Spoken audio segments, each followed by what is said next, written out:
Assalamualaikum warahmatullahi wabarakatuh. Saudaraku semua, semoga Allah Subhanahu wa taala senantiasa melimpahkan rahmatnya kepada kita semua.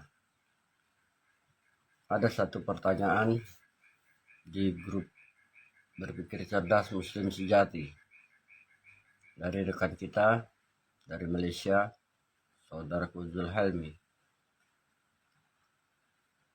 Seperti saya katakan, apabila saya menjawab dengan tulisan itu kurang lengkap.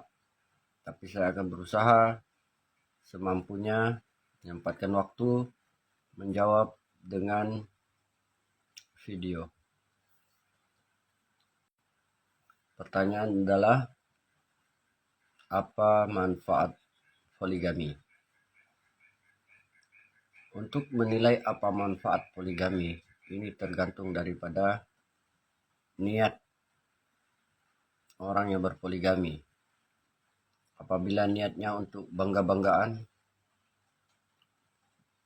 kesenangan,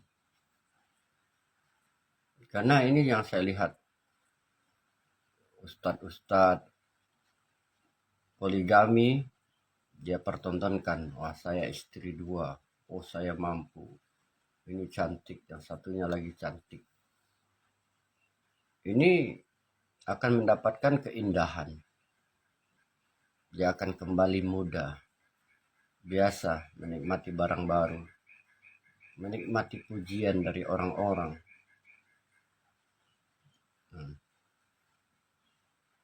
Ya, kembali muda. Urusan ranjang itu paling indah. Tapi saya rasa itu sedikit ada kedustaan. Tidak akan berlangsung lama. Karena saya lebih percaya dengan firman Allah Subhanahu wa taala yang mengatakan, walaupun kamu ingin berbuat adil, maka kamu tidak akan bisa berbuat adil. Kemudian juga sabda Rasulullah Sallallahu Alaihi Wasallam yang menceritakan tentang kondisi Aisyah ketika di madu. Itu apabila ditaruh telur di telapak tangannya, maka telur itu akan matang. Nah, seperti itu. Jadi poligami ini apabila niatnya untuk ke sana, senang-senangan, bangga-banggaan, atau nafsu semata, maka dia tidak berlangsung lama. Dia akan cepat pudar. Pertama kita harus bertanggung jawab, bekerja keras. Ini dunia saja, akhirat juga. Nah, tapi apabila niatnya lillahi ta'ala, ini berbeda. Seperti catatan yang disampaikan oleh Al-Imam Ghazali tentang syarat-syarat untuk poligami. Jadi untuk syarat poligami. Tapi kita bahas dulu masalah poligami ini sesuai dengan firman Allah SWT dalam surat An-Nisa ayat 3. Ini yang biasa dipakai orang sebagai dalil mengikuti sunnah Rasul. Nah, kalau ikuti sunnah Rasul, istrinya 18.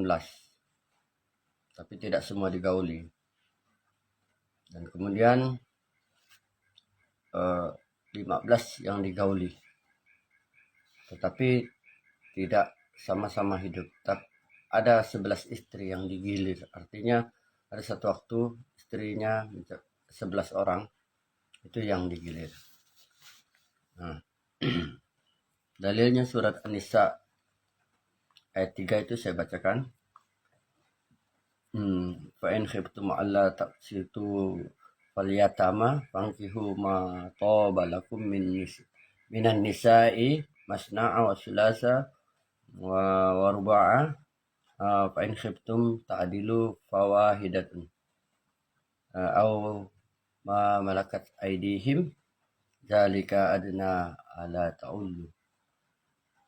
Jadi ini ada kaitannya dengan pemeliharaan anak yatim. Jadi tidak semata-mata dalil wajib atau dianjurkan untuk menikah banyak, poligami. bukan seperti itu pemaknaannya. Ini kita bisa baca surat An-Nisa mulai dari ayat 2. Kisahnya akan jelas. Ayat 2, ayat 3, sampai ayat 4. Jadi saya perlihatkan artinya itu.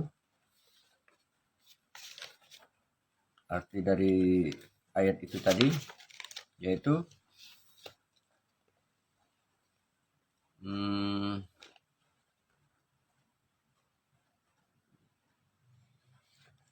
jika kamu tidak akan dapat berbuat adil terhadap perempuan-perempuan yatim. Jadi awalnya kalimatnya adalah wa in khiftum alla taksiru falyatama. Jadi jika kamu tidak akan dapat berlaku adil terhadap perempuan-perempuan yatim, jadi bila kamu hendak menikahinya, berkaitan dengan pemeliharaan kita terhadap anak-anak yatim.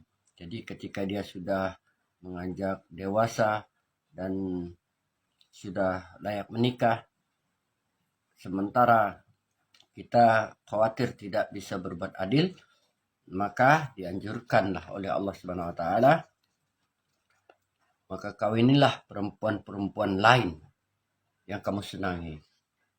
Jadi ini hubungannya dengan An-Nisa ayat pertama. Kisahnya begini. Ketika kita diamanahkan satu harta anak yatim yang masih kecil, kita memegang hartanya. Lalu anak itu menjadi dewasa.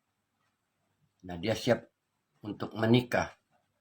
Nah, kita ada syarat-syarat, ada ketentuan untuk menikahi dia. Karena itu kita dianjurkan kalau kita ragu tidak bisa berbuat adil yang namanya anak yatim, nah kita harta yang kita pegang lalu kita nafkahkan kepada dia, maka itu kita sedang berbuat aniaya. Karena itu ini letak anjurannya. Daripada kamu menikahi anak yatim itu sampai kamu tidak bisa berbuat adil, maka kawinilah olehmu. Musna'ah 2, Sulasa 3, Orba'ah 4. Seperti itu. Kawini wanita lain yang kamu sukai. Nah, ini bukan kewajiban kita untuk menikah banyak, tetapi dibolehkan dengan syarat seperti yang saya ucapkan tadi dari Imam Ghazali. Jadi jika kamu tidak akan dapat berlaku adil terhadap perempuan-perempuan yatim, bila kamu hendak mengawininya, maka kawinilah perempuan-perempuan lain yang kamu senangi, 2, 3, atau 4. Kemudian jika kamu takut tidak akan berlaku adil juga, maka kawinilah seorang saja. Atau kawini budak kita kalau kita tidak mampu. Nah, ini konsekuensinya kepada rasa takut untuk berbuat adil. Seperti itu. Tapi kita tidak akan bisa berbuat adil. Karena untuk urusan nafkah mungkin bisa berbuat adil, tapi untuk urusan perasaan tidak. Yang demikian itu adalah lebih dekat kepada tidak berbuat aniaya. Jadi sebenarnya menikah lebih dari satu itu termasuk aniaya. Kita menganiaya. Namun ketimbang kita menikahi anak yatim lalu tidak berbuat adil, lebih bagus kita menikahi perempuan yang banyak. Itu maksudnya. Lebih bagus kita menikahi perempuan yang banyak. Kalaupun kita tidak berbuat adil, kita tidak terlalu jauh berbuat aniaya. Nah, kemudian syarat yang saya sebutkan tadi menurut kitab Imam Ghazali, yaitu kitab Minhajul Abidin, ada saya catat catatannya. Lihat catatannya ini, sudah saya sebutkan saja. Adapun lelaki yang ingin menikahi poligami atau menikah lagi itu hendaklah memperhatikan 4 syarat. Syarat pertama adalah dia tidak punya anak atau ingin memperbanyak keturunan. Barangkali dia orang yang mempunyai harta, banyak uangnya, atau kedudukan tinggi seorang raja, maka dia mempunyai selir-selir. Dia memperbanyak anak untuk menjamin hartanya bisa diwariskan kepada anak-anak itu. Sehingga terjadilah kesejahteraan. Dia mempunyai anak banyak, sayang kalau hartanya banyak, keturunannya bagus, kedudukan ada, tapi tidak mempunyai keturunan. Nah, dia boleh menikah lagi untuk tujuan itu. Tentulah dia akan memilih wanita yang subur. Kemudian untuk mengangkat derajat. Jadi untuk mengangkat derajat. Ini saya contohkan misalnya ada seorang wanita yang dihinakan di masyarakat, terfitnah atau direndahkan. Nah, atau miskin, tidak punya kemampuan apa-apa.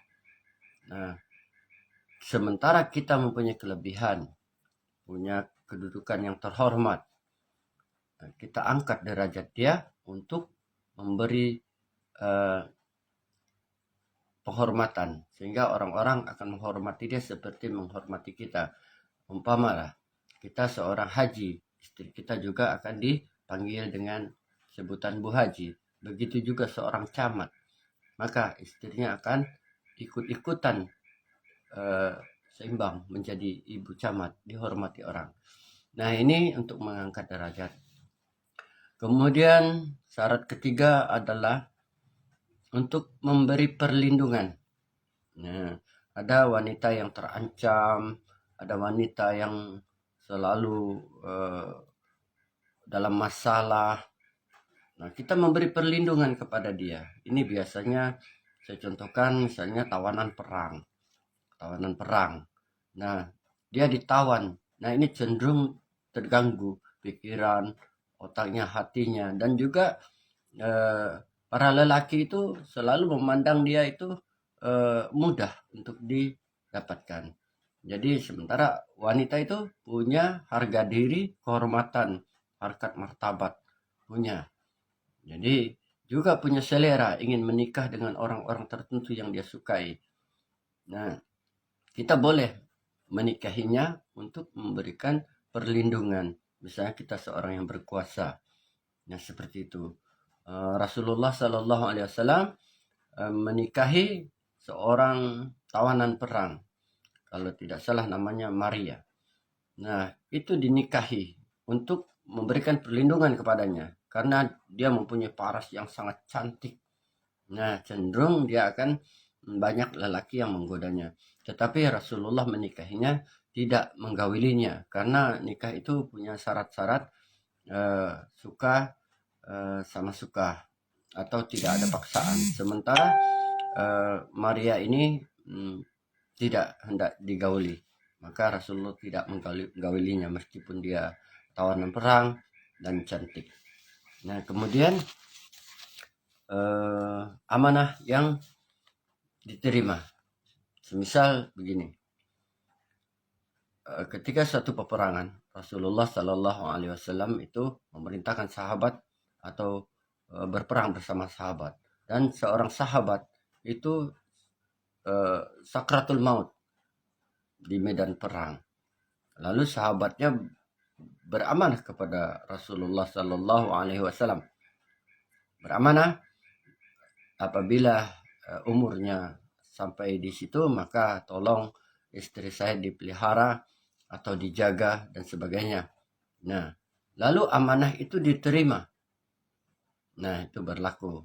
Nah, ini tidak peduli apakah dia cantik, janda itu tua atau hitam dan sebagainya. Karena wanita-wanita istri-istri sahabat itu tidak dilihat oleh Rasulullah Sallallahu Alaihi Wasallam. Karena itu Rasulullah mempunyai istri yang hitam dari orang Habsyi. Nah, ini adalah istri sahabat dari pernikahan seperti ini, yaitu amanah yang diterima. Nah, kemudian juga pada masa ini cerminannya seperti ini. Ketika orang tua kita sudah berbicara masalah pernikahan, perjodohan kepada anak-anaknya. Nah, seperti itu. Dan kita menerima perjodohan itu. Nah, ini lalu kita mempunyai istri. Amanah itu disampaikan kembali dan kita sepakat menerimanya. Ini salah satu daripada karena amanah yang diterima. Oke. Kemudian syarat yang kelima adalah menyatukan dua suku yang berbeda. Nah, ini biasanya zaman kerajaan ini mudah mencontohkannya. Ini Majapahit dan Mataram misalnya saling berperang. Maka putra mahkota Majapahit dikawinkan dengan tuan putri dari Mataram sehingga tidak lagi terjadi perang. Ini untuk kedamaian. Seperti itu.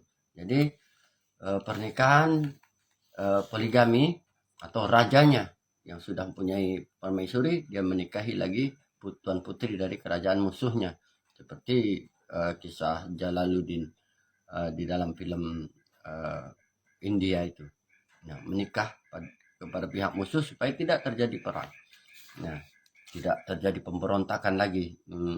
Daerah-daerah yang ditaklukkan itu dinikahi oleh raja atau putra mahkota sehingga tidak terjadi lagi peperangan. Ini pernikahan untuk kedamaian. Jadi biasa dilakukan oleh orang-orang berkuasa. Kemudian yang terakhir adalah yang keenam adalah perintah Allah Subhanahu wa taala. Nah, ini kisahnya kepada Aisyah Ummul Mukminin.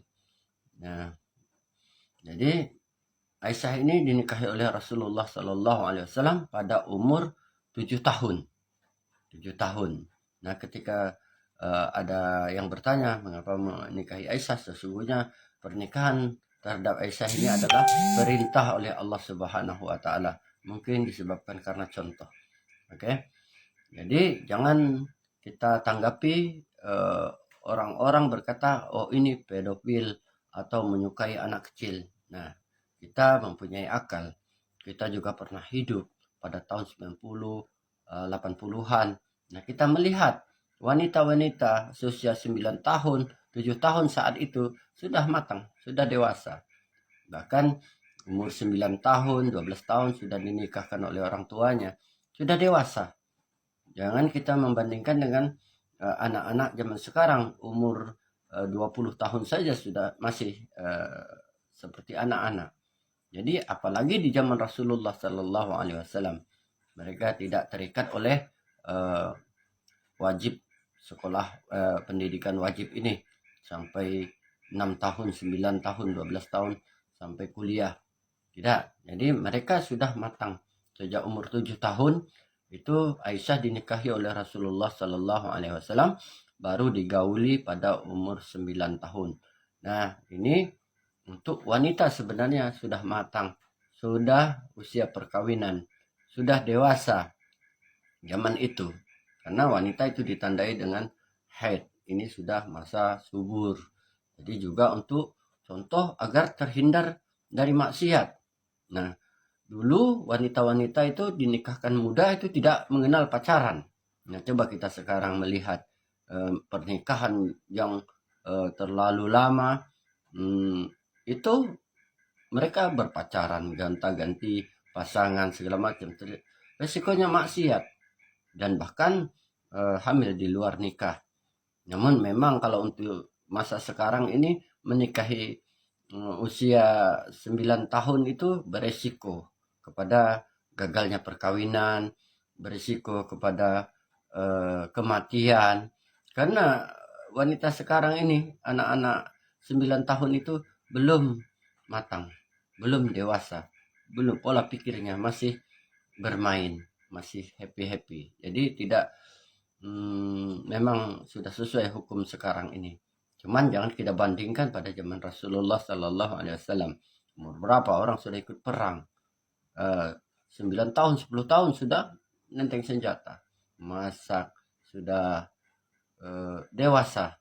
Ini kita dapati zaman-zaman tahun 80, 90-an itu wanita-wanita masa SD saja sudah mencari uang, membantu orang tua, sudah sibuk mengasuh adik-adiknya, sudah matang. Oke, mudah-mudahan bermanfaat. Karena itu kita untuk mengkaji tentang ayat poligami ini, baca ayat itu lebih panjang, jangan dipotong-potong. Biasa yang hobi memotong ayat ini adalah orang-orang yang mencari alasan agar melegalkan seakan-akan poligami ini adalah sunnah Rasulullah Sallallahu Alaihi Wasallam. Nah, Rasulullah itu seorang rasul, berbeda. Seperti Hasan Basri mengatakan bahwa Rasulullah ini khusus sebagai contoh bukan untuk ditiru semuanya, karena Rasulullah punya keistimewaan sendiri, gitu, keperkasaannya. Dia seorang khalifah, dia seorang rasul. Nah, dan kemudian wanita yang dinikahin pun tidak cantik semua, ada yang hitam, ada yang muda, ada yang tua sekali, seperti Khadijah misalnya. Nah, contoh tidak dimadu juga ada, seperti Khadijah tidak pernah dimadu. Nah, sampai dia meninggal baru Rasulullah menikahi Aisyah, baru Ummu Salamah, Ummu Kalsum dan segala macam. Oke, mudah-mudahan bermanfaat. Untuk dalil nikah ini baca surat An-Nisa ayat 2, mulai dari ayat 2. Ini tentang pemeliharaan anak yatim. Nah, kemudian ayat 3 ini tentang pernikahan. Ayat 4 ini saling menjelaskan dia. Dia akan saling menjelaskan. Nah, kita akan memahami hal itu. Jadi poligami manfaatnya tadi tergantung daripada niatnya. Tapi kalau manfaat yang sesuai dengan syar'i adalah sesuai dengan syarat ini. Manfaatnya ya dua negara tidak berperang, wanita terangkat derajatnya, gitu, amanah terjalankan, perintah Allah terjalankan, kita punya banyak keturunan. Nah, itu manfaatnya. Oke, sekian. Assalamualaikum warahmatullahi wabarakatuh.